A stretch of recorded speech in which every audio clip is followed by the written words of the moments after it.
Tizameni music, nyimbo zote wanazotunga hao wasanii wanaoitwa kioo cha jamii.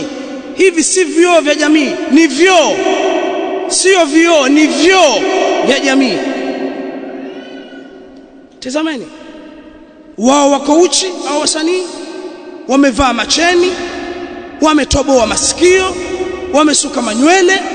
Sasa huyu kioo cha jamii kweli kina reflect nini? Na sisi hatuna time sana ya kuzungumza yani hapa. Nikitumombe Allah subhanahu wa ta'ala tuwafikishe, na kisha tuna uwezo wa kufanya muwajaha na hawa watu. Hamna kioo cha jamii chochote, ni vioo vya jamii, ni public toilets. Hakuna kitu. Unawasilisha nini kwa mtu anayetazama music? Unawasilisha nini? Unawasilisha nini hizo nguo ulizovaa?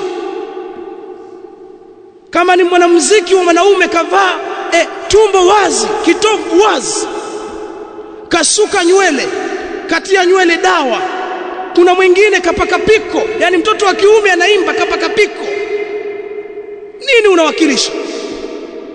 Mnawakilisha uhuni na ushoga. Mnawasilisha nini katika mujtamaa? Watazameni hao wanawake wanashirikishwa katika nyimbo, kazi yao ni kunengua na kukatika, wako uchi, wanawakilisha nini katika mujtamaa? Hivi ni vioo gani? Hebu tuwe wa kweli. Hivi hili taifa litafika wapi? Watu watafika wapi kwa hali hii?